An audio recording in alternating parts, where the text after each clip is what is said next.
Hey guys, tonight we step quietly into a shadowed past, exploring the untold suffering of young captives in ancient civilizations. Before we fully settle in, if you genuinely enjoy this journey, take a moment to like the video and subscribe. I'd also love to hear from you in the comments, which country you're watching from and what time it is there. It's kind of comforting to imagine all of us, scattered across the globe, nodding off to the same story. So, before you get comfortable, take a moment to like the video and subscribe, but only if you genuinely enjoy what I do here. Imagine, if you can, the moment your life shifts entirely. The sun dips below a dusty horizon, the smell of smoke and sweat hanging in the air, and suddenly you're grabbed, pulled from your home, your parents, your familiar streets. That's how captivity begins. Your heart pounds with that surreal mix of fear and disbelief, because, well, you probably won't survive this style. At least that's what your imagination screams as your small body is hustled into unknown hands. In ancient Mesopotamia, for instance, it wasn't uncommon for warring cities to take children from conquered towns as part of tribute or ransom. Historians still argue whether some were intended as long-term labourers or political pawns, and honestly, the line's often blurred. You stumble alongside others, the dust in your mouth, the chatter of adults around you sounding both threatening and oddly foreign. There's a weird ritual to it. Sometimes they hum or chant to keep children compliant. Sometimes they just bark orders, and sometimes, just sometimes, a guard will smile. A fleeting mercy you cling to like a lifeline. Fringe historians suggest that in some cultures, captives were given tiny amulets or charms meant to soften their spirits, though whether it actually worked is, well, anyone's guess. Your mind flits between terror and curiosity. You notice the way the guard's sandals scrape over stones, the rhythm almost hypnotic, or the way a younger child next to you twitches nervously, biting their fingernails. Hunger begins immediately, a dull but persistent ache that you learn to ignore, or maybe sharpen into alertness. And you start to count steps, to measure time in small rituals, a skipped pebble here, a whispered game there. You may not even know the geography you're traversing, only that the landscape feels both endless and claustrophobic. Winds whip dust into your eyes, and sometimes you hear the distant cries of other captives or animals, of the lines between human suffering and nature's indifference blurring. In some ancient Egyptian records, children captured in Nubian raids were marched in chains and displayed as trophies before being assigned to labor or even temple service. Scholars still debate whether these marches were intentionally brutal or simply the practical side of moving groups over long distances. Either way, the sensory overload, heat, noise, confusion, is relentless. And yet, even in that initial chaos, small sparks of awareness ignite. You notice the scent of crushed grass underfoot, the way the sun catches a tree branch, the odd texture of fabric against your skin. You're forming memories you'll carry for life, whether or not you understand them yet. A fringe account from early Babylonian chronicles even claims that some children learned to whisper secret codes in the marching columns, tiny acts of resistance or perhaps just mischief, but either way, it's a first glimpse at human resilience. As darkness creeps over the horizon, you're herded into a temporary enclosure, a mix of straw and dirt forming your night's bedding. Your stomach protests, your body aches, and yet your mind spins with a dizzying mix of fear, wonder, and the strange, almost thrilling idea that this is just the beginning of a journey you didn't choose but must endure. You lie down, hearing the distant echoes of other captives settling, the murmurs and rustling blending with the night wind. The first night is the longest, and perhaps the most formative. You will remember it in fragments, in smells, in the feeling of skin pressed to straw, the taste of dust, and the constant hum of uncertainty. You are not yet shaped entirely by this captivity, but you are undeniably altered. The boundaries of home, family, and safety are redrawn in the quiet, oppressive air of a foreign camp. Some scholars still argue whether such experiences left permanent psychological scars, or whether children adapted astonishingly well. But as you lie there, it doesn't feel like a debate. It feels like survival, pure and unvarnished. A few murmurs float through the enclosure, children whispering names, legends, even the faintest jokes, as if humour itself could fend off fear. You might manage a tiny smile, a spark of recognition that humans, even in despair, seek connection, and that oddly offers a strange comfort. Remember that feeling because it will recur. Gain a small ember in the long nights ahead. Your eyelids grow heavy, the sounds of the foreign camp blending with your own internal rhythm. You drift, half awake, half dreaming, caught between the world you knew and the one that now grips you. Outside, the night is alive with distant animals, the rustling of leaves, and the occasional bark or shout from a guard. Inside, your body curls against straw, your mind spinning stories of survival, tiny rebellions, and whispered hopes. You don't yet know what tomorrow will bring, but you are here, and somehow, against all odds, you endure. You wake with a stiff neck, sand stuck in your hair, and a dull ache in your stomach. The first light of dawn slants across the enclosure, turning straw into gold and shadows into uneasy shapes. Today, like every day, the march continues. You are herded out before the sun fully rises, and the air carries a sharp tang of dust, sweat, and the faint metallic scent of fear. The adults around you bark instructions, their voices thick with authority and impatience, and you realize very quickly, complaining won't help, and dawdling could earn a punishment you don't yet understand. The terrain stretches before you like a living puzzle. Hills rise and fall, rivers shimmer and snake through the land, and in the distance unfamiliar settlements dot the horizon. Historians still argue whether captives were deliberately marched through particularly harsh landscapes to break their spirits, or whether it was simply the most direct route. Either way, your small legs ache, and you quickly learn to measure distance in footsteps rather than miles. Each footfall is a test of endurance, a rhythm you fall into, trying to make sense of the endless journey. Occasionally, you catch glimpses of strange animals, a camel stoically plodding with a merchant caravan, a herd of antelopes skimming across plains, or a bird that seems to circle just above your head, as if mocking your exhaustion. Fringe records suggest that some captors intentionally led children past predators to teach vigilance, though whether this is factual or exaggerated is anyone's guess. Either way, you notice how instinctively your body reacts. Quick steps, sharp glances, a sudden tightening of muscles. Fear sharpens you, though it also exhausts you. Your stomach growls again. Hunger becomes a companion on the march, persistent and nagging. You learn quickly to ration scraps, to eat the smallest morsels slowly, and sometimes to find edible plants along the way. In some ancient Assyrian campaigns, children were recorded scavenging tiny roots or berries under watchful eyes, forced to survive alongside adults while still under strict supervision. Scholars still debate whether these small forages were allowed as practical survival measures or as a psychological test of obedience, but to you, it feels like both. The cadence of the march is punctuated by shouts and occasional laughter, though the latter is rare. Some older children try to keep spirits high, inventing games like counting pebbles or whispering stories about home. You cling to these moments, because even a fleeting distraction can make the dust-choked air feel less suffocating. A fringe tale from early Hittite records even mentions children reciting riddles to distract themselves during marches that lasted days, though whether this is historical fact or later romanticization is uncertain. Still, it gives you hope that humour can survive even in dire circumstances. Midday brings the harshest trials. The sun beats down relentlessly, your water is limited, and your clothes cling to sweat-soaked skin. Adults carry heavier loads, and children like you are sometimes pressed into assisting, carrying bundles or fetching water from distant streams. You notice how every movement feels amplified. Each stone underfoot bruises your feet, each hill feels steeper, each river crossing colder. You begin to understand the physical language of exhaustion, how to pace your steps, when to rest briefly, and when to ignore the screaming in your legs. Occasionally, you glimpse distant towns or fortresses.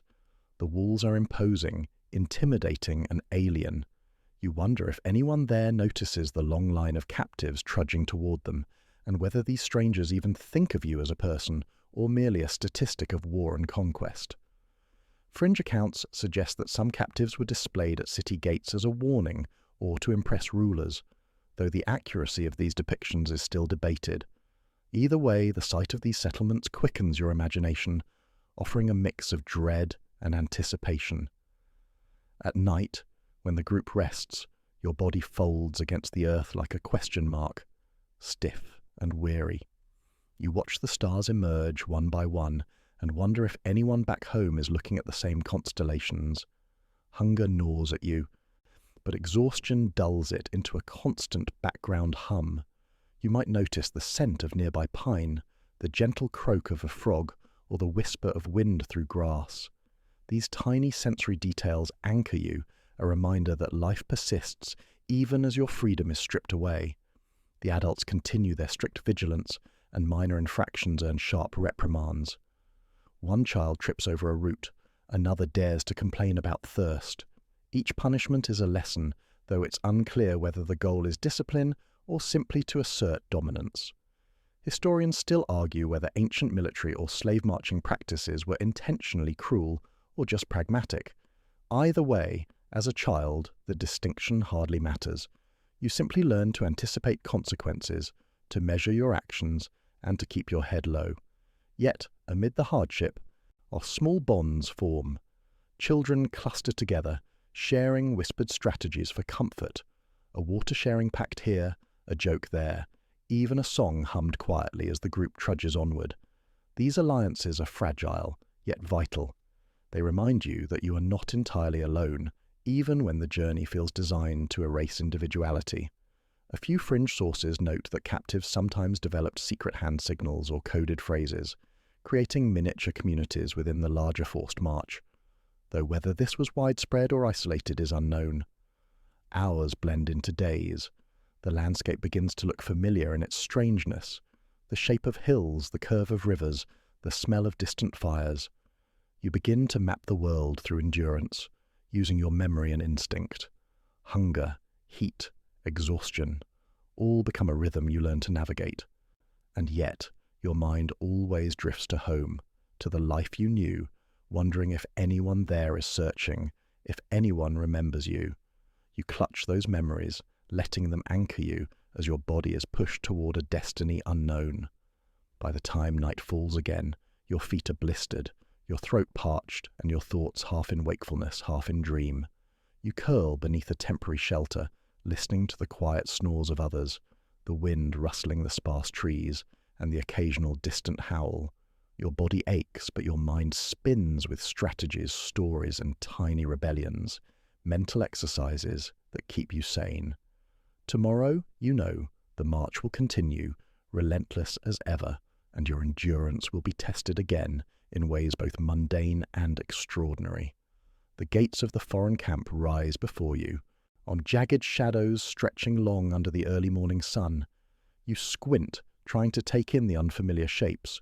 Wooden palisades reinforced with mud, guards perched on watchtowers, the rhythmic clatter of metal as chains and tools echo from inside. You step cautiously into this strange new world, each footfall carrying a weight far beyond your small body's size. The air smells of wood smoke, sweat, and something unfamiliar. Maybe fear, maybe the scent of livestock, or the pungent aroma of clay and cooking fires. It all blends into a dizzying sensory cocktail that presses on your nerves. Inside, the camp is alive with sounds and movements you can barely comprehend.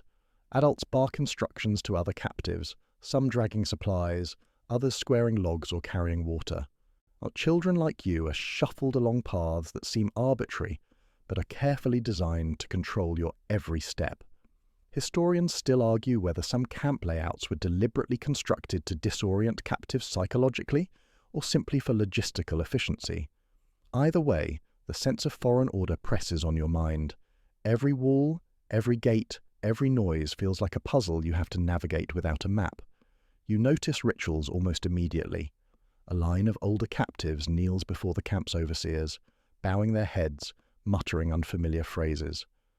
Some are given small tokens, a strip of cloth, a crude charm, or a piece of bread, before being sent to labor.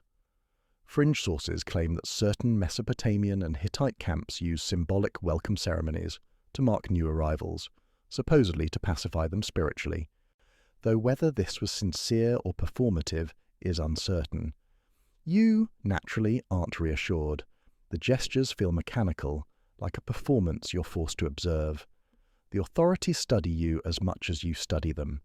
Their expressions are inscrutable, their clothing and armour alien.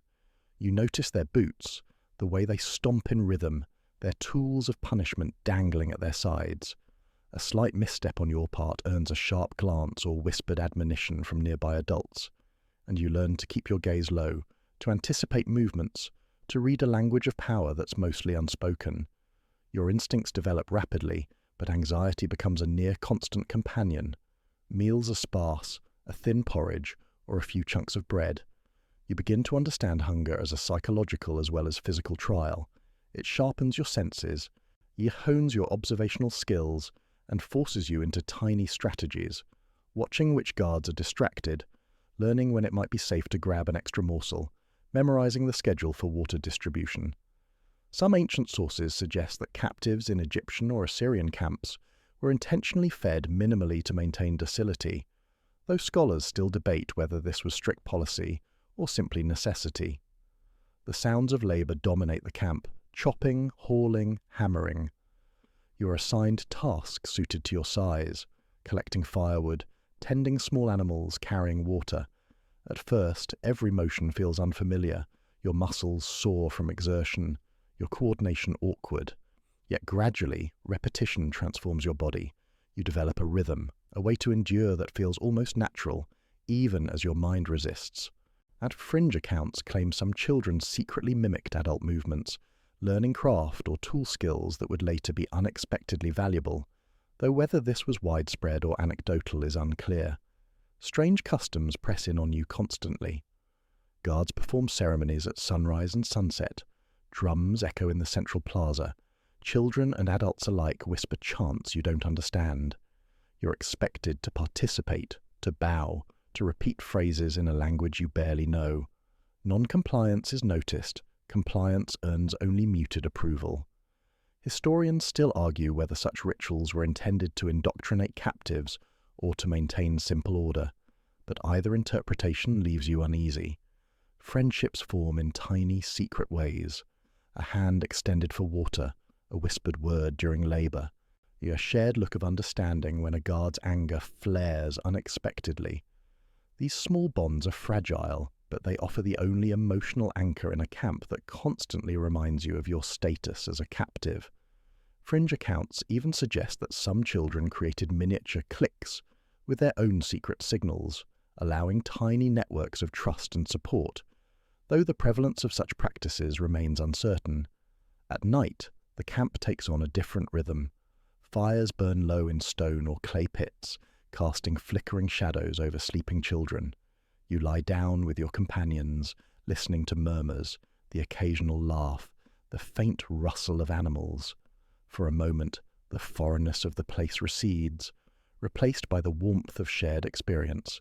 You notice small details, the smell of smoke mixing with evening dew, and the chill settling into the clay floor, the way the shadows dance like quiet spirits.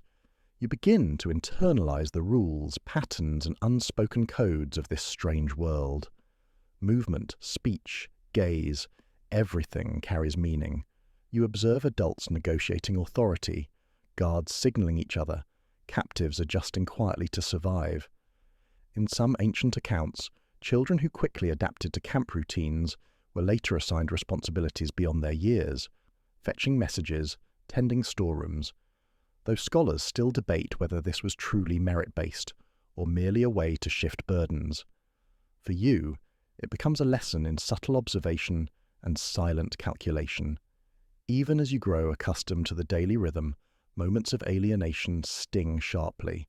A song from home drifts through memory, a scent reminds you of family, a fleeting hope flickers that the camp isn't the entirety of your world. You clutch those sensations, small sparks of humanity that survive in the midst of imposed order. And yet, the uncertainty remains. How long, and to what end, will you remain here? By the end of your first full day, exhaustion has become a constant layer, pressing into your bones and thoughts. Yet beneath it, awareness sharpens. You notice the cadence of footfalls, the hierarchy of labor, the subtle gestures of guards and fellow captives alike. Every moment is a lesson in adaptation, survival, and the delicate art of navigating alien authority. And as you curl beneath a thin blanket of straw, you allow yourself a quiet thought. Perhaps tomorrow, in small ways, you will claim tiny victories in this strange, demanding world. Morning arrives with the same relentless clarity as yesterday. A pale sun climbing over the camp walls, the smell of smoke curling from clay ovens, and the low murmur of captives beginning their daily grind. You rise stiffly, your muscles aching from unfamiliar exertion, but the routine is merciless. The overseers expect work, and your small frame must contribute. In ancient Babylonian and Assyrian camps, children were routinely assigned labor tasks suited to their size, from carrying water to sorting grain, and historians still argue whether this division was intended to exploit efficiency or simply the practical necessities of daily camp life. Either way, the message is clear: you work, or the consequences follow. The first assignment today is hauling firewood from the edge of the camp. You bend, lift, stumble, and repeat. After your hands roar from friction against splintered logs, the sun hits your back like a relentless teacher, teaching patience and endurance without mercy. Hunger tugs at your belly, a constant reminder of the camp's sparse rations. You notice how the adults carry heavier loads with a practiced rhythm, the repetitive motion almost hypnotic, and you wonder if endurance dulls fear, or if fear sharpens it. Fringe accounts suggest that some children created makeshift sleds or woven straps to ease their burden, though whether this was common or isolated innovation is uncertain. As the day wears on, monotony sets in. You move from task to task, gathering water, tending small animals, cleaning compounds. Each action feels both necessary and endless. You develop a rhythm, learning to anticipate the overseer's moods and the subtle signs of danger. A glance too long, a question asked too eagerly, or a misstep could draw a reprimand. Scholars still debate whether ancient disciplinary systems were meant more to control or to socialize children, but to you, it feels like a constant negotiation between body, mind, and authority. The camp is alive with sensory overload. Birds circle overhead, their calls sharp and foreign. The smell of cooked porridge mingles with smoke and earth, and the chatter of captives creates a continuous background hum. You notice these details, partly out of boredom, partly out of necessity. They become tools for survival, helping you predict the rhythm of work and the brief moments of reprieve.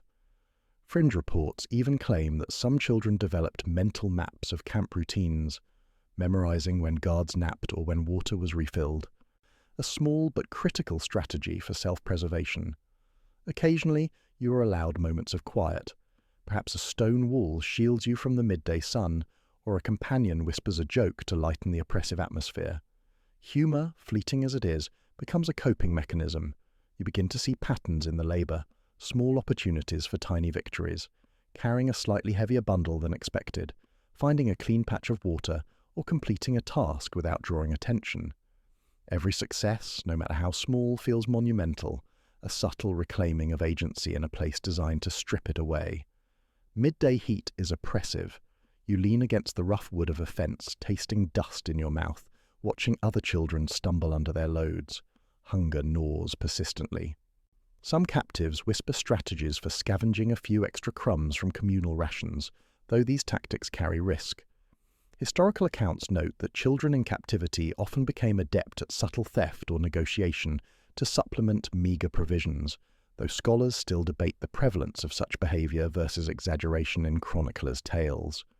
You consider attempting a small risk, but decide against it for now. Survival demands patience. The overseers move through the camp with a careful rhythm, their sharp eyes scanning every activity. You learn quickly to anticipate their steps, when to lower your gaze, when to adjust your pace, when to appear busy even if your task feels endless. Compliance becomes second nature, though your mind quietly rebels, inventing stories, daydreaming of home, and imagining a life outside these walls. Fringe historians suggest that mental escape, daydreaming, singing quietly, telling imagined stories, was a survival tactic for young captives, though it's impossible to know how widespread it truly was. In the afternoons, the camp hums with communal chores. Water must be carried from the well, animals fed, and fires stoked. You notice how older children sometimes mentor younger ones, passing down techniques for lifting, carrying, or completing tasks efficiently. These informal lessons create a subtle hierarchy and a sense of order within the chaos. You grasp onto these connections. They are small threads of security in a world where safety is otherwise scarce. Evenings arrive with the scent of cooking fires and a brief reprieve from labour. Captives gather near the central hearth, and you watch as others exchange whispered words, shared stories, or small acts of kindness. For a moment, the camp seems almost like a strange village, a place where survival is communal, not just individual. Fringe accounts describe captives secretly organising miniature social networks, teaching one another languages, survival skills, or even songs, tiny pockets of humanity in the midst of imposed labour. But historians remain unsure how systematic these networks were. As night falls, exhaustion presses down, your muscles aching from repetitive movements, your body hungry, your mind alert. Yet, in that quiet darkness, you notice small victories, completing a difficult task, helping another child, finding a scrap of food, or simply surviving the day without incident. You carry these successes internally, shown as fragile but vital reminders of your resilience. These memories are a mental lifeline, small tokens of control in an environment designed to erase it. Even as your eyes close under the dim glow of the camp's fires, your body and mind are buzzing with the rhythm of work, survival, and adaptation. You think back to the march, the strange smells, the new language, the sharp eyes of overseers. You begin to understand that labour is more than mere physical exertion. It is training, conditioning, and indoctrination, all rolled into one relentless cycle. You will learn, whether willingly or not, to navigate it, endure it, and find those small sparks of agency that keep your spirit from being completely consumed. Hunger becomes more than an ache in your stomach. It's a constant hum, a shadow that walks beside you, whispering in every quiet moment. The camp rations are small, thin porridge, a crust of bread, maybe a few boiled legumes, and they barely take the edge off. You start noticing the clever ways others cope, scraping the bottom of the communal pot, hiding a few scraps under clothing, even chewing on certain roots or leaves that taste bitter but keep the emptiness at bay. Historians still argue whether these survival tactics were widespread among young captives or isolated anecdotes, but to you, each little trick feels essential, life-saving, and oddly thrilling in its audacity. The first challenge is timing. You learn to watch the rhythm of the guards, the intervals between distribution, the moments when oversight falters just slightly. Every movement, every glance, every hand reaching for food is calculated.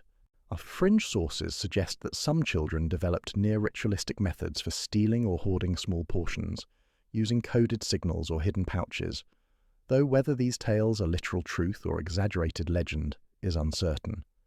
You don't care much about academic debates. You care about the bread crust hidden in your sleeve, the tiny victory that lets your stomach quiet for an hour.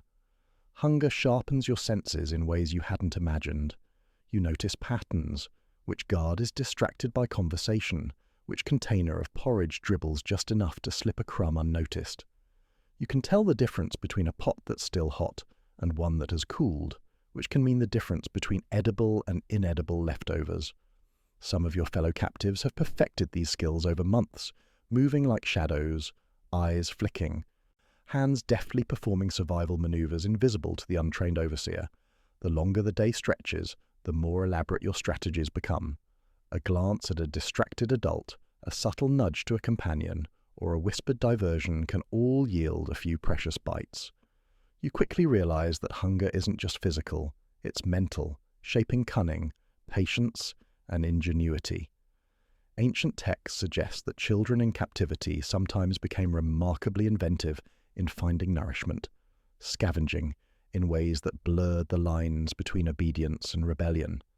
Scholars still debate the ethics or interpretation of these behaviors, but for you, survival trumps theory. Sometimes, scavenging comes with small misadventures. You might be caught trying to lift an extra portion only to be scolded or made to return it. Other times, clever misdirection works, pretending to carry water while sliding a small crumb into your palm, or pretending to adjust clothing while hiding a piece of bread. Each successful maneuver bolsters confidence, reinforcing that even in the strict confines of captivity, small victories are possible. Fringe accounts describe children who memorize the guards' routines down to the minute, timing food acquisition perfectly, a strategy you attempt with mixed success. The sensory landscape of hunger is relentless. You taste dust on your tongue, feel the rasp of straw beneath your fingers, and smell the acrid tang of sweat mixed with wood smoke. Each sensation amplifies the gnawing emptiness, but it also heightens awareness. The flicker of a shadow, the glint of a silver bowl, the faint scent of grains. Hunger teaches observation, patience, awe and stealth, turning even mundane details into tools for survival. You also notice the social aspect. Small alliances form around food, whispered negotiations, and mutual protection. One child shares a crumb, another watches the guard, and a network of subtle cooperation emerges. These tiny pacts, though fragile, offer comfort and a sense of agency. Historians still argue whether such networks were widespread or anecdotal, but for you, they are as vital as the food itself, a reminder that even captives can create microcosms of trust and safety. By midday, your stomach is a relentless reminder that sustenance is scarce. You experiment with bitter roots, weeds, and scraps discarded by others, learning quickly which flavors signal danger and which might sustain life. Some ancient accounts suggest that children were forced to supplement their rations with foraged foods, sometimes under strict supervision. Scholars remain uncertain whether this was due to intentional scarcity or practical necessity, but it leaves you constantly adapting, testing, and learning. Fatigue mingles with hunger, making muscles ache and thoughts dull. Yet, hunger also sharpens creativity, imagining ways to borrow a little more, timing movements, observing rituals for potential distraction, even improvising small hand signals to warn companions. Every day becomes a mental exercise as much as a physical struggle, an endless interplay of ingenuity and endurance. Fringe reports even describe captives using shadow patterns or the sun's position to guide secret movements, though the historical accuracy remains uncertain. Evenings bring slight relief. The portioned meal is finally distributed, though rarely enough to fully sate the appetite. You savor each morsel, noting its texture, warmth, and the fleeting comfort it brings. Small pleasures, a sweet berry, a bit of broth, a moment of calm, become precious, teaching the subtle art of appreciating minimal sustenance. Hunger has made you meticulous, alert, and surprisingly resourceful. As night descends, you lie on the rough straw, your stomach still empty but your mind active. You replay strategies, memorize the day's successes and failures, and quietly plan for the next. Hunger, relentless as it is, also becomes a teacher, shaping cleverness, resilience, and the first inklings of control over a world that constantly seeks to dominate you. And in that dim glow of firelight, you realize that survival isn't just about what you eat, it's about what you notice, what you learn, and the ingenuity you carry quietly in your small, enduring body. The first whispers of language drift through the camp as the overseers begin instructing captives in customs, phrases, and even gestures foreign to your memory. You strain to repeat the syllables, some sharp and clipped, others soft and elongated, tasting each one like a strange fruit you've never encountered. Compliance is required, and the more fluent you appear, the less scrutiny you draw. Historians still argue whether these lessons were intended as genuine education or as mechanisms for control. But to you, they feel like a key to survival, a small way to navigate a world that refuses to accommodate your old ways. The clothing is next. You are assigned unfamiliar tunics, belts, and sometimes small shoes that pinch or rub against your skin. Each article is functional, designed for labor, yet to you, it carries the weight of conformity. Fringe accounts suggest that in some cultures, the act of dressing captives in local attire was symbolic, meant to erase prior identity, though whether this was ritualized or practical remains uncertain. You tug at the hems, adjust straps, and notice the way peers struggle with the same garments, realizing that these small details are another silent test of adaptability. Meals become lessons in decorum as well. You're expected to eat in certain ways, to drink from vessels correctly, to avoid eye contact with overseers. Any misstep, however minor, earns a sharp glance or whispered reprimand. You learn quickly that observing others, are mimicking their movements, and anticipating expectations can prevent punishment. A Fringe report even notes that some children memorized gestures used in formal camp ceremonies, later leveraging them to navigate more complex social interactions, a claim historians debate for its veracity, yet it inspires a mental experiment in strategy. The language lessons extend beyond words. You are taught songs, chants, and short prayers, often repeated to reinforce memory and compliance. Their melodies are unfamiliar, sometimes haunting, sometimes oddly comforting. You hum quietly under your breath, learning rhythm and tone, and in this repetition, a strange familiarity develops. Scholars still dispute whether ritualized instruction was primarily spiritual indoctrination or practical control, but the effect is unmistakable. Your mind bends to the pattern of expectation. Observing others becomes a survival skill. You notice which captives learn quickly and are granted minor privileges, such as fetching water for overseers or helping with storage tasks. You study them, noting how posture, tone, and timing influence perception. Ancient texts describe similar patterns in Assyrian and Egyptian camps, where children who assimilated rapidly were sometimes integrated into domestic or administrative roles, though the prevalence and exact criteria remain uncertain. Every nuance you detect is potential leverage, a subtle strategy to ease the daily grind. Friendship, still delicate, takes on a new layer. You teach a fellow captive the word for water or bread, sharing small bits of understanding that reinforce connection. They in turn show you the correct way to fold a tunic or carry a bundle without attracting attention.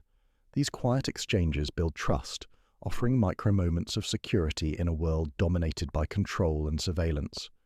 Fringe sources even mention captives secretly forming miniature schools to exchange practical knowledge, though historians debate how common or organized these networks were. Cultural immersion is sometimes bewildering. Ceremonies, dances, or ritualized labor require exact precision, demanding observation, mimicry, and timing. You stumble at first, tripping over steps or mispronouncing a chant, and feel the weight of eyes on you. Gradually you internalize the patterns. You begin to anticipate rhythms, predict signals, and even quietly correct a peer's misstep with a nudge or whispered cue. In a strange way, a mastery of these rituals becomes a subtle act of self-preservation. Humor still sneaks in. You notice how older captives exaggerate movements or mispronounce words just enough to elicit a suppressed laugh, a minor rebellion cloaked in compliance. It's a relief, a momentary reclaiming of agency, and it binds you to the fragile camaraderie forming around you. Scholars still question how much humor functioned as resistance versus coping, but for those in the moment, it is both shield and lifeline. By mid-afternoon, you start to notice patterns in hierarchy. Certain children are delegated minor supervisory roles. Older captives manage small groups, and guards favor those who demonstrate quick assimilation. Observing and emulating these dynamics becomes essential. You learn to nod at the right time, speak only when necessary, and subtly signal understanding without attracting undue notice. Fringe accounts suggest some captives intentionally displayed exaggerated obedience to mask private acts of defiance, though historical certainty is lacking. Evening brings the first opportunities for reflection. You whisper new words to a companion, rehearse a chant, or quietly adjust your tunic for comfort. These small actions are quietly empowering, giving you agency within an otherwise rigid structure. Hunger persists, fatigue weighs heavily, and yet the mental challenge of assimilation adds a peculiar kind of stimulation, a test of wits as much as endurance. By the time night settles over the camp, the lessons of the day have reshaped your perception. You are no longer entirely alien in this world. You have begun to navigate its rules, however reluctantly. The sounds of fire, murmured chants, and the distant movement of guards lull you into a kind of weary alertness.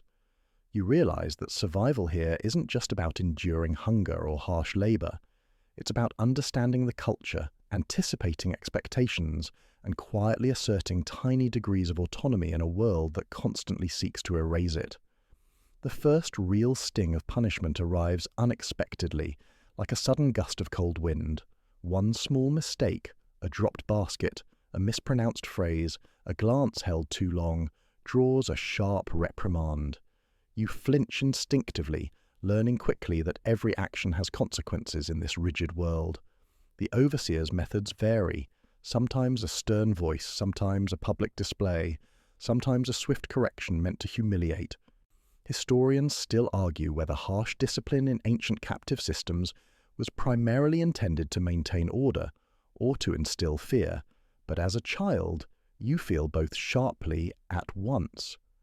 The punishments themselves are more psychological than you initially realize. Standing still under the watchful eyes of adults, enduring whispered admonishments, and being forced to repeat tasks over and over creates a deep, quiet pressure. Fringe accounts describe children being made to carry out chores under heightened scrutiny, or for extended hours as a subtle form of correction, though scholars debate whether these were widespread practices or isolated anecdotes.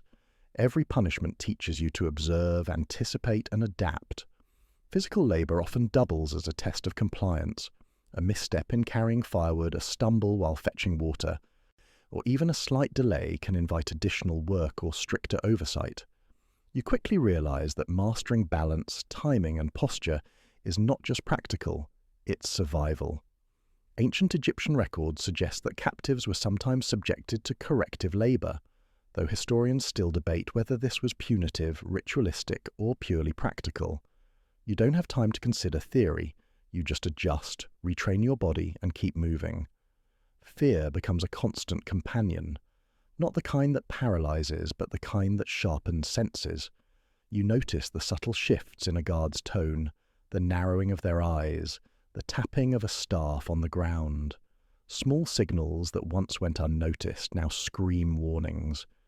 Fringe historians even propose that children in captivity developed an almost instinctual ability to read human intention, a survival adaptation that blurred lines between observation and paranoia. You're not sure if that's true, but the skill certainly helps you avoid trouble. Some punishments are communal, designed to set an example. One child missteps and all watch. The lesson is clear. Mistakes are costly, embarrassment is public, and compliance is rewarded. You learn to blend into the rhythm to keep pace mentally as well as physically. Humor, carefully concealed, becomes a coping mechanism. A whispered joke here, a shared glance there, helps maintain a fragile sense of identity amid the rigidity. Scholars still argue about the role of humor in captive resilience, but in the moment, it feels essential. Small acts of ingenuity emerge as countermeasures. You might slightly adjust the angle at which you lift a basket to avoid overstraining, or memorize shortcuts through chores to finish faster without notice. Ancient records suggest some captives developed inventive methods to navigate punishment, subtle signals to warn companions, secret routes, or mental exercises to endure monotony. Fringe historians question the prevalence of these adaptations, yet for you, each is a lifeline, a means of asserting tiny control in a world dominated by adults. Punishment also teaches social navigation. Observing which children adapt quickly, who gains favor, who draws ire, becomes crucial. You notice that those who anticipate consequences, who move with discretion, or who quietly help others often avoid harsher penalties. Historians still debate whether this social hierarchy was systematically encouraged or a natural byproduct of camp life. But for you, it becomes a strategy to survive not just physically, but psychologically. You begin to internalize a subtle rhythm: compliance, observation, micro-resistance, and alertness. Each mistake teaches a lesson in anticipation, in body control, and in reading intent. Fringe sources claim that in some camps, captives who mastered these rhythms gained minor privileges, such as reduced workload or small freedoms, Though evidence remains uncertain, you cling to these possibilities, letting them fuel careful planning and tiny acts of agency. Even minor infractions can lead to isolation. Being sent away from peers for a period, standing apart during work, or being observed more closely fosters a sense of vulnerability. Yet isolation also teaches reflection.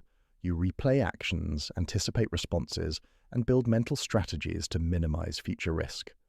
Scholars still debate how isolation impacted captive children psychologically, but your mind quietly adapts, turning fear into focus, panic into observation. By evening, your body is exhausted, your mind alert with lessons learned. You notice subtle marks of authority, the worn paths of labor, the placement of overseers, the way rules are enforced differently at different times. Punishment is not just consequence, it is communication, control, and instruction all woven together. Now, fringe historians suggest that captives often internalized the rhythm of punishment so completely that compliance became nearly automatic, a survival adaptation that blurred the line between fear and skill. Lying down on the rough straw at night, your thoughts drift. You recall moments of embarrassment, near misses, and the small victories of the day, a task completed unnoticed, a clever avoidance of a reprimand. These reflections build resilience, a mental toolkit for enduring the next day. The fires burn low, casting flickering shadows across the camp, and you realize that punishment, harsh as it is, has shaped you in ways subtle yet profound, sharpening your senses, teaching strategy, and instilling endurance. Even as sleep tugs at your eyelids, your mind continues to process. You rehearse movements, anticipate the morning, and quietly practice resilience. The cycle of labor, observation, and consequence has become part of your rhythm. You understand now that survival isn't just enduring the immediate, it's learning, adapting, and quietly asserting tiny freedoms in a world that constantly tests every aspect of your being. And as darkness envelops the camp, you cling to the fragile sense that each day survived, each punishment weathered, is a testament to your growing strength. Amid the relentless labor and strict oversight, you begin noticing subtle alliances forming among the captives. A quiet glance exchanged, a shared task completed in tandem, or a whispered tip about avoiding an angry guard. These small connections become lifelines. Friendship in the camp is fragile, built on trust that must be carefully weighed against survival. Historians still argue whether these bonds were common or limited to certain age groups, but for you, the significance is immediate. Companionship is as vital as food, as sustaining as any hidden scrap of bread. You start pairing with one child who shares your size and rhythm.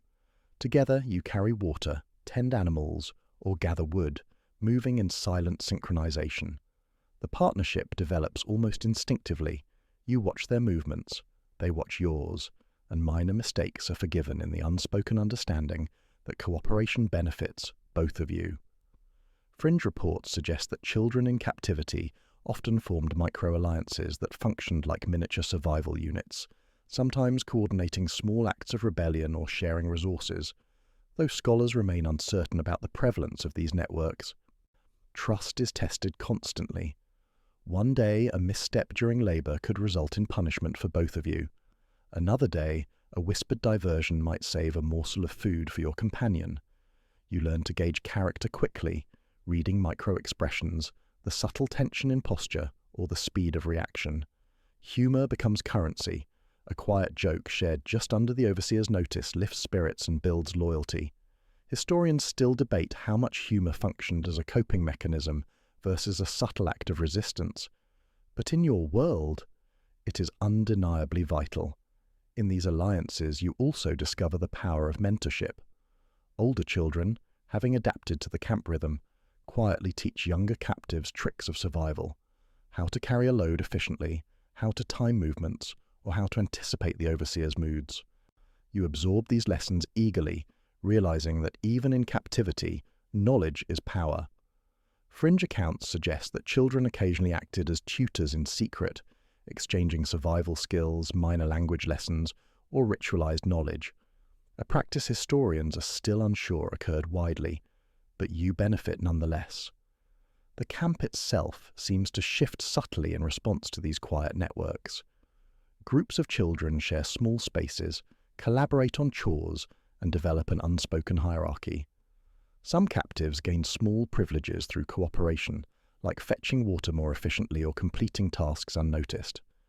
You notice how social dynamics influence not just safety, but the allocation of minor comforts, shade spots, proximity to fire, or timing of chores. What scholars still debate the impact of these micro-communities on overall camp management, but for you, the benefits are tangible and immediate. Occasionally whispered stories circulate, rumors of escape, tiny acts of defiance, or messages passed between groups of children. You listen, fascinated, piecing together fragments of what might be true, what might be fantasy. These tales provide hope and a mental distraction from the unyielding rhythm of labor. Fringe historians suggest that storytelling functioned as a psychological survival strategy among young captives, though concrete evidence is sparse. Yet even a single story of someone outsmarting a guard or hiding food feels empowering, planting the seed of possibility in your mind. Small rebellions emerge as extensions of these alliances. A misplaced stick, a delayed task, or a shared glance that conveys a joke or secret. These tiny acts become subtle statements of autonomy. You discover that resistance need not be dramatic to be meaningful. Even a small act, unnoticed by adults, reinforces identity and courage. Scholars still debate how much intentional resistance occurred among child captives versus instinctual coping, but the effect on morale is undeniable. Even routine labor is colored by these social bonds. Carrying wood or water alongside your companion, sharing a moment of quiet humor, or subtly trading tasks creates a rhythm that feels more human than imposed. The monotony of the day becomes punctuated with small victories and moments of connection that sustain you.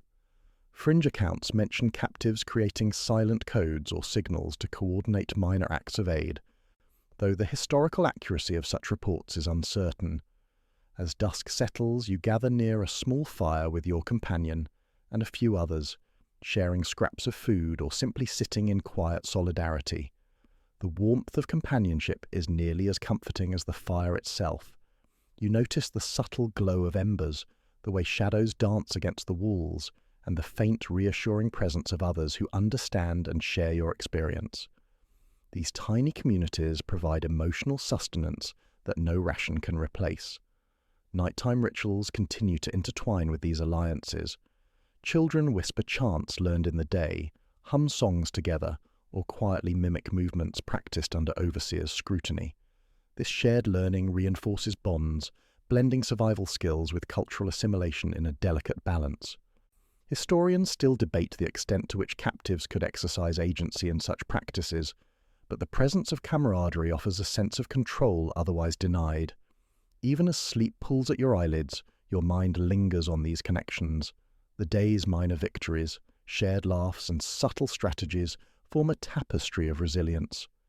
In the quiet of night, you recognize that while labor, hunger, and punishment shape the body, companionship shapes the spirit. And in this fragile network of trust and secrecy, you find the first glimmers of comfort, courage, and enduring humanity amidst a world designed to strip both away. The camp's religious rituals unfold with a hypnotic rhythm, strange and alien yet impossible to ignore. You're herded into a central courtyard where elders chant, drums pound a steady beat, and incense curls in the sunlight, carrying scents you've never smelled before. Your small body instinctively bows, mimicking those around you, though your mind races with questions. What do these words mean? And why must you repeat them perfectly? Scholars still argue whether these rituals were primarily spiritual indoctrination, psychological control, or both. But in the moment, compliance feels safer than defiance. The ceremonies are elaborate. Children are arranged in lines, gestures synchronized, voices lifted in chants that echo against the walls. You notice patterns, timing, movement, even the cadence of breath, and slowly begin to anticipate the sequence. Fringe accounts suggest that some children developed mnemonic techniques such as visualizing sequences or linking gestures to stories. to survive participation without fully internalizing the beliefs, though historians debate the prevalence of such strategies. For you, these rituals become mental puzzles, a game of precision and observation. Food and ritual are often intertwined. A small portion of bread or a sip of water is distributed only after certain chants or tasks are completed, reinforcing obedience. You watch as peers fumble, missing steps or mispronouncing phrases, and the overseers correct them sharply, demonstrating the stakes of attentiveness. In ancient Assyrian camps, children were sometimes required to participate in offerings or temple labor as part of religious instruction, though scholars still argue how widespread and systematic this practice was. Every ritual becomes both a test and a training in observation, memory, and patience. At first, the foreign sounds of chanting and drums are disorienting, even frightening. You notice the rhythmic pounding, the swaying bodies, and the flare of colourful robes against sunlit dust. Fringe sources claim that repetitive ritual could induce a trance-like state in captives, calming fear or enhancing compliance, though historical certainty is limited. You don't need proof, you feel it, an almost magnetic pull that draws your attention and slows your thoughts, a kind of hypnotic endurance training without the instructor explicitly intending it. Some rituals involve symbolic acts, touching objects, walking in circles, or presenting offerings. You mimic carefully, aware that mistakes are noticed, but your mind drifts, inventing narratives to make sense of the strange symbols. Humour and imagination sneak in. A sibling's slip of the hand becomes an internal joke, a small rebellion hidden beneath layers of solemnity. Scholars still debate whether captives could use ritual participation creatively as coping mechanisms, but it seems plausible, and in practice, it sustains morale. Observing the adults is equally instructive.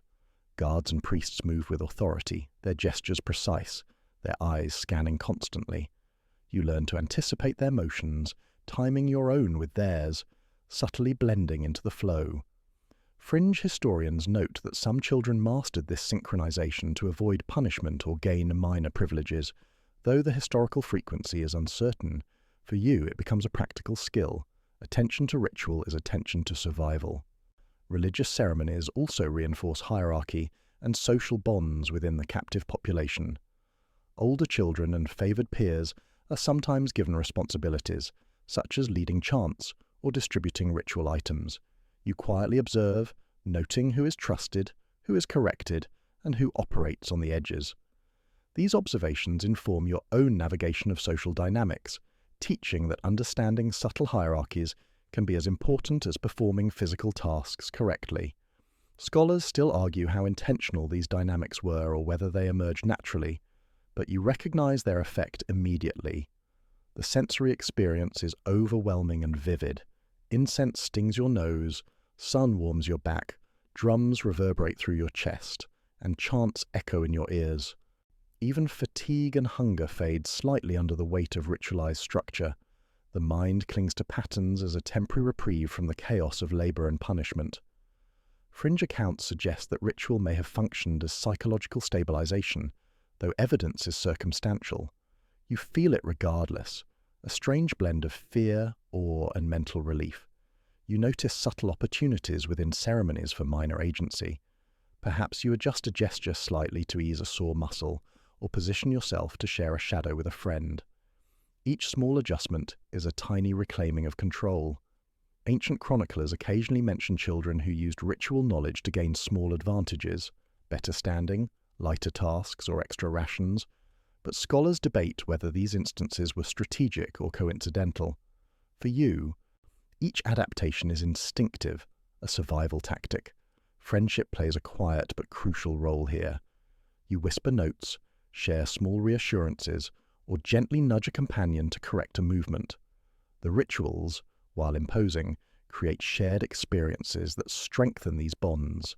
Humour persists in subtle ways, internal jokes, exaggerated gestures, or small whispers timed perfectly to avoid notice. Scholars continue to debate the role of humour in ritual contexts, but it clearly functions as both emotional release and social glue. Evening rituals slow as the sun dips toward the horizon. Fires are lit, shadows lengthen, and incense smoke drifts lazily across the camp. The repetitive chants give way to quieter reflections, leaving you with a deep sense of exhaustion, yet also a strange clarity. You have survived another layer of indoctrination, learned more of the rules and discovered ways to navigate the spiritual as well as the physical landscape. By nightfall, the sensory impressions fade into memory. The warmth of the sun on your back, the vibration of drums underfoot, the smell of burning incense mingling with sweat and dust. These experiences, harsh yet structured, become part of your internal map, a guide to understanding authority, hierarchy, and ritual.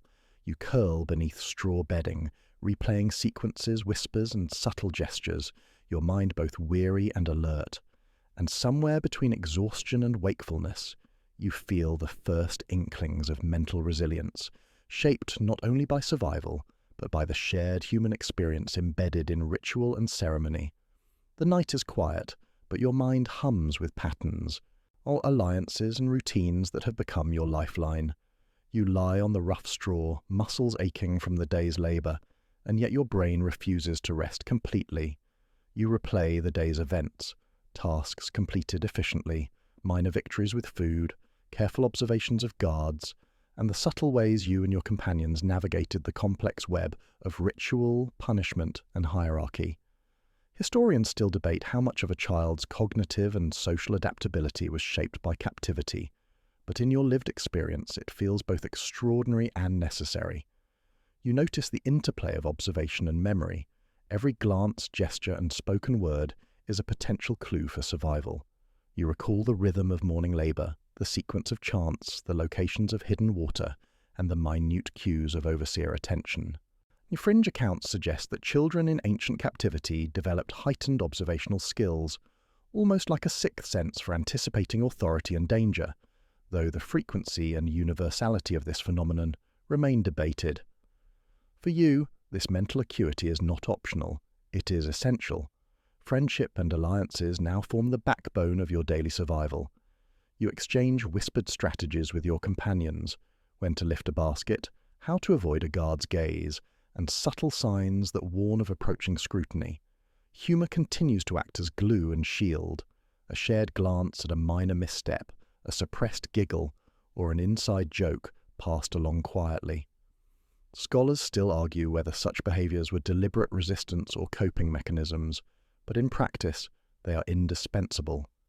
The camp's environment, the sun, dust, and the fires and distant sounds of animals has become a constant backdrop for navigation and strategy. You notice minor details, the pattern of shadows in the courtyard, the direction of wind that carries smoke, and even the cadence of footsteps across rough ground. Every observation becomes a mental map, a tool for predicting movement, timing actions, and ensuring safety. Fringe historians propose that such sensory awareness was critical for survival, though concrete evidence is sparse. Even the smallest freedoms take on new meaning. Perhaps you find a shaded spot for a brief rest, hide a crumb of food from prying eyes, or whisper a protective signal to a companion. These micro-acts of autonomy, though seemingly minor, provide a sense of control in a world structured to suppress it. Scholars continue to debate how much intentional agency was possible for young captives, but the instinct to create small pockets of autonomy is undeniable. Over time, you begin to see the subtle hierarchy among captives. Older children, or those who mastered routines, receive slight privileges, distributing water, assisting overseers, or taking on minor leadership roles among peers. You quietly observe, learning the social cues, the gestures of authority, and the unspoken rules that govern these dynamics. Ancient texts suggest that children who adapted quickly sometimes gained minor responsibilities, though scholars remain uncertain about the regularity and intent of these appointments. Night brings reflection.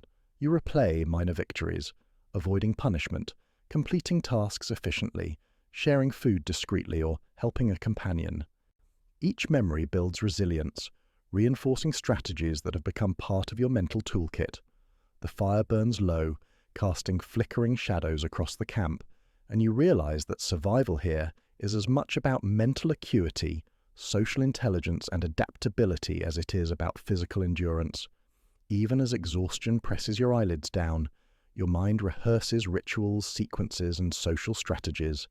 You replay chants, recite learned phrases under your breath, and remember the subtle gestures of overseers and peers alike. Fringe sources indicate that children in captivity often relied on mental rehearsal to anticipate danger and optimize survival, though the extent of this practice is uncertain. You find it soothing, a quiet exercise in control amid chaos. In these moments before sleep, you sense how far you've come, adapting to unfamiliar labor, surviving hunger, mastering rituals, and building fragile yet vital networks of trust and friendship. You are no longer merely a passive observer, but an active navigator of your environment. Scholars still debate how captivity shaped the cognitive and emotional growth of children, but for you, the lessons are clear. Observation, patience, ingenuity, and connection are your tools. Finally, as the fire dwindles and the embers glow softly, your companions settle and the camp quiets. You allow a rare moment of peace.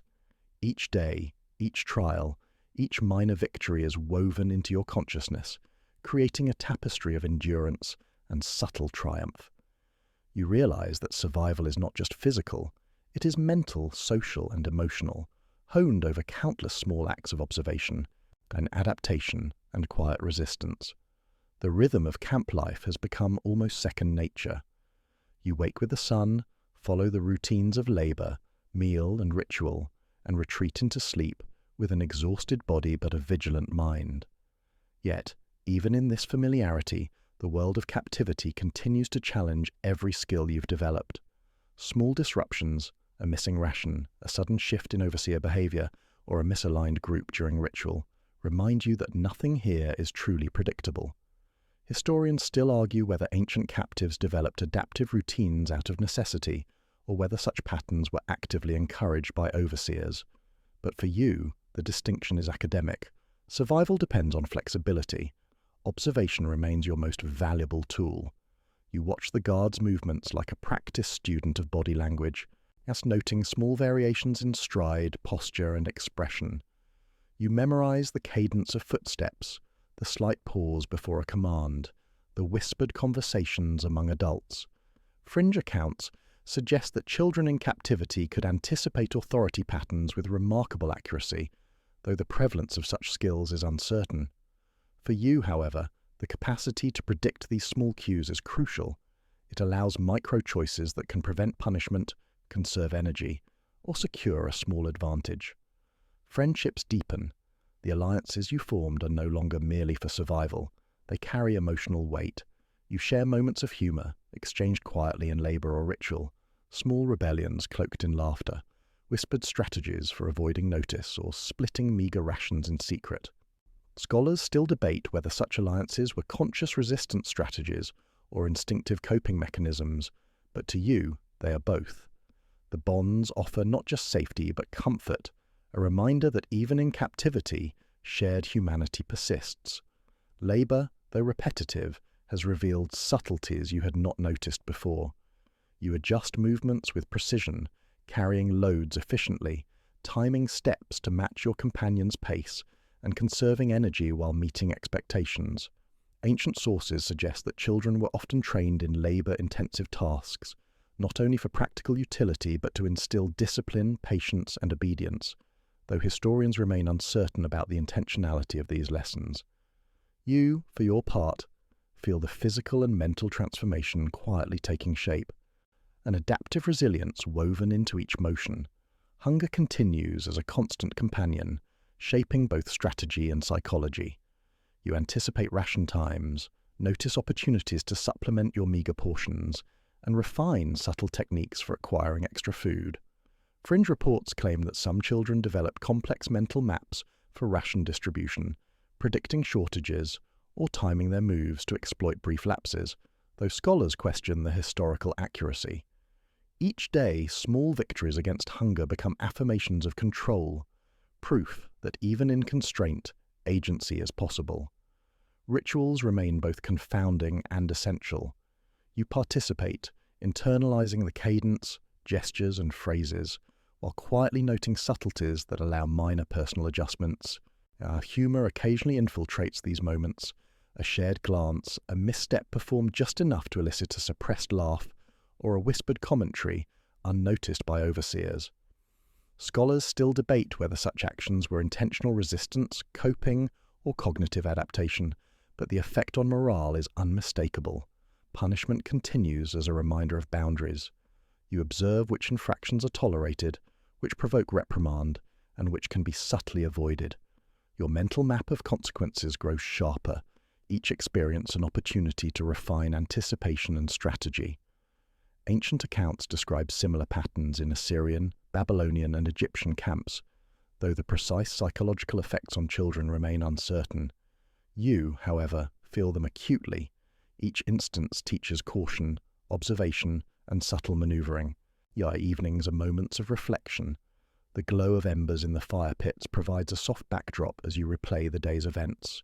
You review minor successes and failures, mentally rehearsing routines, gestures, and sequences, consolidating knowledge into instinct. Fringe historians suggest that this reflective practice, rehearsing actions and social dynamics, was a common survival strategy, though the evidence is fragmentary. For you, it is invaluable, a nightly consolidation of skills, relationships, and understanding of the camp's rhythm. Sleep is a mixed blessing. Your body craves rest, yet the mind continues to trace patterns, anticipate tomorrow's labor, and strategize around unseen hazards. Yet these quiet hours also allow for moments of imagination, memories of home, imagined escape, or plans for subtle acts of agency.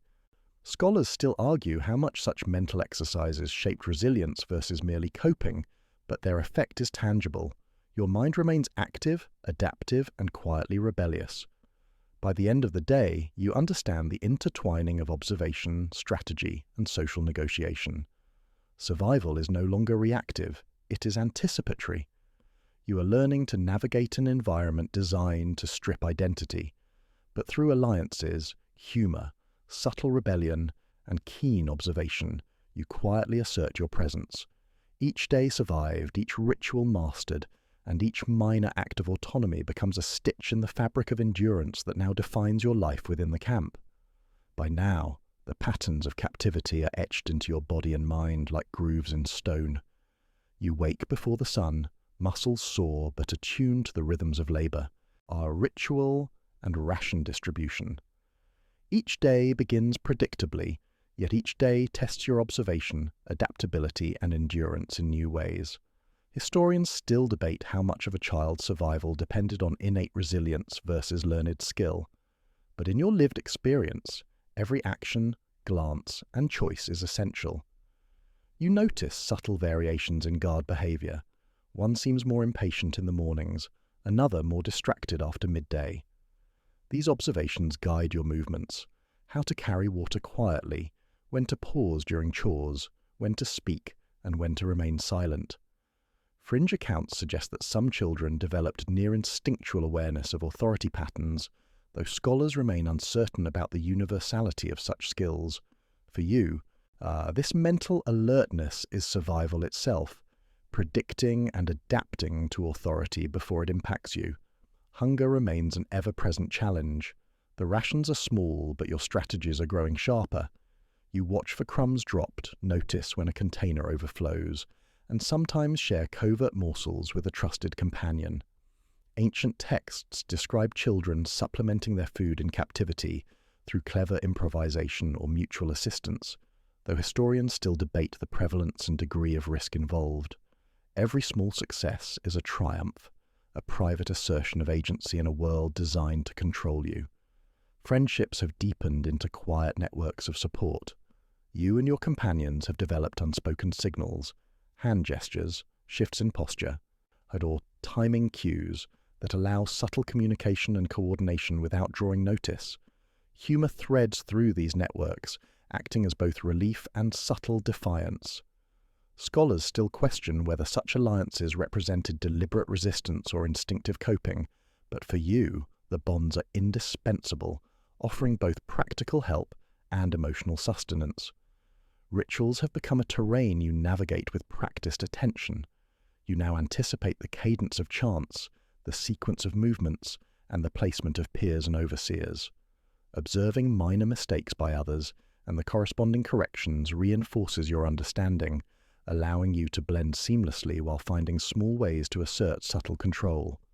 Fringe historians propose that such attentive participation could serve as both survival strategy and mental exercise, though evidence is fragmentary. You, however, feel the benefits in every careful step and measured breath. Punishments, once alarming, now teach quietly through observation. You have memorized the patterns of consequence, which missteps draw reprimand, which can be overlooked, and how to anticipate guard reactions. Each correction becomes a lesson in risk management, shaping both body and mind. Ancient records describe similar corrective labor routines, though historians still debate whether these were intended primarily as discipline or social conditioning. For you, they are guides, silently shaping your strategies for endurance and subtle autonomy.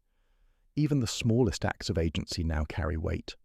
Adjusting how you lift a bundle, sharing a scrap of food, or slipping past an overseer's gaze without notice, all of these reinforce a sense of self within a rigid environment. Scholars continue to debate the limits of agency for child captives, yet the lived reality is clear. Survival is as much about ingenuity, observation, and careful social negotiation as it is about physical endurance. By late afternoon, fatigue presses down, but mental vigilance remains. You replay the day in fragments, reviewing tasks, interactions, and minor successes. The fire in the center of the camp glows orange against the encroaching dusk, casting long shadows that flicker across straw, stone, and brick. You take note of every detail, the direction of embers, the spacing of companions, the movement of overseers, each a potential tool or warning for tomorrow. Fringe accounts suggest captives developed mental maps of camp routines, which enhanced safety and strategic thinking, though the degree of sophistication is uncertain. As night settles, the camp quiets except for murmured whispers, the crackle of embers, and distant sounds of animals. You and your companions huddle, exchanging small observations, sharing humor, and silently rehearsing strategies for tomorrow. The bonds you have built are fragile but vital, providing warmth and reassurance amid the harsh realities of captivity.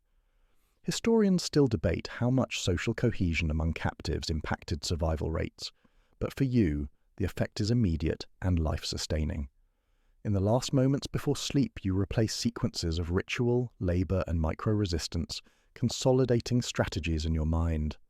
You feel a quiet mastery over your environment. Small victories accumulated across weeks, perhaps months of adaptation. The fire's glow softens, shadows lengthen, and a slow calm begins to settle over the camp. You are weary but alert, exhausted yet quietly empowered. Each observation, each alliance, each subtle act of agency is woven into a pattern that ensures survival, proving that even in captivity, resilience and ingenuity persist. The camp has settled into a rhythm that feels almost like a heartbeat.